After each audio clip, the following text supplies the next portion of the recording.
بسم الله الرحمن الرحیم. نن غواړو زده کړو چې په نارمل ډیسټریبیوشن کې سکیونس او کورتوسس څرنګه خپل وظیفه سرته رسولای شي او د هغه په ذریعه موږ پیدا کړو چې په نارمل ډیسټریبیوشن کرف کې آیا هغه مثبت دی، منفي دی او یا که همداسې زیرو ویلیو باندې پاتې دی.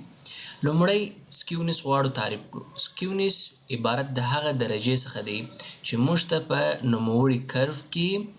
موږ ته د هغه درجه او اندازه او د هغه ډایرکشن راشوي. د دې په ذریعه سره موږ معلومولی سو چې آیا نوموړي کرف خپل د نارمالیټي قانون یې مراعات کړی دی او که یا نه دی. که چیرې نوموړي کرف چې وي هغه زیرو وي، یعنی عین شان په نیمي حالت کې کته سوی وي. موږ یو مثال ورکړی دلته د نارنج، که پر دوی برخه سي دواړه خواوې یو شانته دي لکه هنداره چې کښېږدول سي نو یو شان تصویر څه کوي ښکاره کوي. و داسې حالت ته زیرو ویلیو یا نارمل سکیونس وایي چې هغه کمپلیټلی سایمټریک دی. او اسایمټریک و دې ته وایي چې یا به یوه خوا درنه وي هغه که منفي وي او یا مثبت وي. تاسې په نوموړي شکل کې وګورئ نور به هم واضح سي. په نوموړي مابینځي شکل کې نارمل دی، پر منځ کته سوی دی، مین یې د موډ او میډین یې درې سره پر یوه نقطه دي چې هغه زیرو ویلیو ده یو طرف ته او بل طرف ته دواړه په یو شانته اندازه سره څه دي اندازه لري. نیګیټیو چې ده چپ طرف ته دغه کرو لاین چې دی دا لکۍ چې تاسې وینئ ډېره غځول سوې ده، نظر و راسته لاسته. او پازیټیو ډایرکشن کې چې تاسې وینئ پازیټیو سکیو چې دی په دې کې راسته لاس لکۍ تاسې د کرو وینئ هغه ډېره غځېدلې ده، نظر و چپ لاس ته. نو له دې خوا څخه موږ درې قسمه سکیونس لرو په نوموړي شکل کې. هغه نیګیټیو دی، نارمل یا زیرو ویلیو سکیونس او پازیټیو. د پازیټیو او نیګیټیو چې دی هغه اسایمټریک دی او نارمل چې دی هغه سایمټریک دی، خپله یعنی توازن دی. د دې دپاره رول دا دی څرنګه غواړو چې موږ پیدا کړو چې آیا په خپله څېړنه کې چې موږ کله په SPSS کې لیکلي وي معلوم کړو چې زموږ نوموړی ګراف چې راغلی دی هغه سټاټیسټیکلي مؤثره دی او که نه دی. نو که چیرته سکیونس ویلیو چې کله SPSS راته پیدا کړي هغه که تر سټانډرډ ایرر چې خپل SPSS پیدا کوي تر هغه نیمایي اندازه غټ وو نو موږ وایو چې ډاټا څه ده دا سایمټریک نه ده، یعنی متوازنه نه ده، خامخا یا به نیګیټیو وي او یا پازیټیو لوري ته څه کېږي غځول سوې ده. نور د دې دپاره غواړو چې معلومات یې زیات کړو، ښه معلوم کړو، غواړو چې سیګنیفیکنسي لري او که نه لري. نو بیا وایو چې که چیرې د مثبت او منفي 1.9 درجې چې دا خپله د الفا ویلیو ده چې 0.05 ده د هغه ویلیو ده 5% کې سیګنیفیکنټ لیول کې. در دې که چیرې کښته وي نو موږ وایو چې دا قانون خپله د نارمالیټي قانون یې مراعات کړی نه دی، نو ویلیو سکیو ده یا به منفي وي او یا به مثبته وي. د دې دپاره څه کړو موږ غواړو چې SPSS کې استعمال کړو. راځو SPSS ته. SPSS کې تاسې ګورئ موږ دلته ویټ لرو، غواړو چې پر ویټ باندې څه کړو سکیونس موږ د دې پیدا کړو. نو تاسې راځئ انالایز ته، ډسکریپټیو سټاټسټکس، ایکسپلور ته. په ایکسپلور کې به تاسې څه کوئ ویټ انتقال کړئ و ډیپینډنټ لیست ته او سټاټسټکس ته به راسئ. دلته به تاسې وګورئ چې پر 95% ولاړ دی چې ما تاسو ته ویلیو درکړې وه چې 1.9 د دې خپله ویلیو ده چې راایستل سوې ده. اوکې به ووهئ او اوکې. لاندې ټیبل تاسې درکول کېږي. په نوموړي ټیبل کې تاسې څه کوي ټول ډاټا معلوموي. دا ټیبل تاسې وګورئ چې سکیونس یې درکړی دلته -1.140 او 0.131. اوس دا سکیونس ویلیو ده چې موږ معلومه کړه د څه لپاره استعمالیږي په 95% کانفیډنس انټرول سره. که غواړئ چې تاسې پیدا کړئ چې سیګنیفیکنټ ده او که نه ده نو نوموړی دا ویلیو رااخلي د سکیونس پر سټانډرډ ایرر تقسیموي چې کله مو تقسیم کړه هره ویلیو چې راځي هغه ویلیو که چیرې تر نیمه اندازې د سټانډرډ ایرر چې 0.131 دی غټ وه نو موږ وایو چې هغه د سایمټریک نه ده یا به نیګیټیو وي او یو د مثبت لوري ته ځي. فرضاً زه غواړم کالکولیشن کې پیدا کړم تاسو ته ماته ویلیو منفي را کړې ده 1.14 ماینس ویلیو ده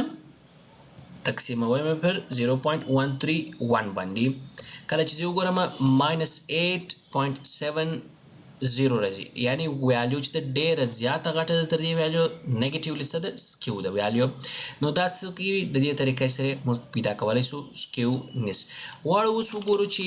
کورتوسیس څه شی دی چې دوهم جزء دی د سټاتستیکل ټیکنیک څخه په نارمالیټي ډسټریبیوشن کې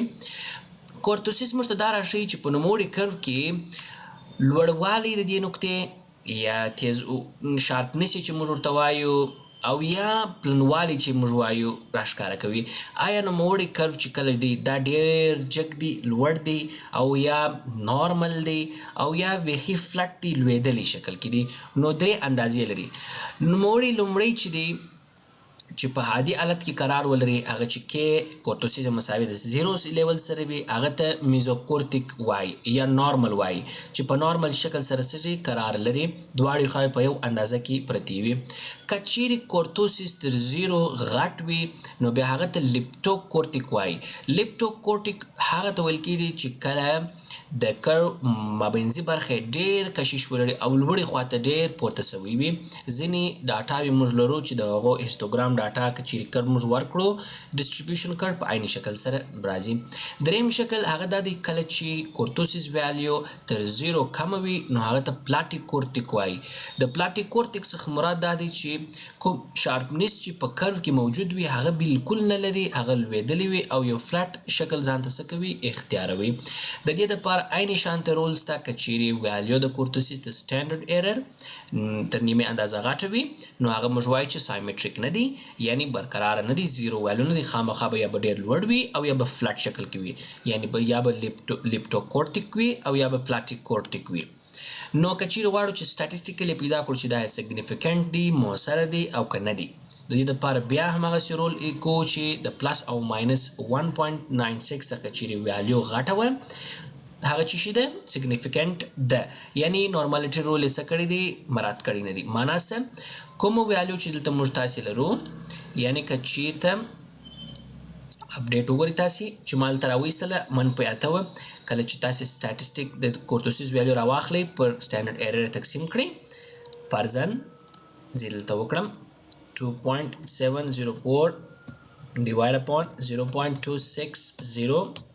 10.4 ویلیو ده دا ویلیو خپل د سټینډرډ ویلیو سره ډېر تفاوت لري نو څه ده مثبت ده او دا چې شي کېږي که شي زیات دی نو سیګنیفیکنسي ډېره پکښې کې ده او وایو چې سایمټریک بالکل نه ده نو که چیرې موږ غواړو دا معلوم کړو د دې تر څنګ چې د مختلفو دپاره اوس که موږ یوازې ویټ وکړئ زه غواړم چې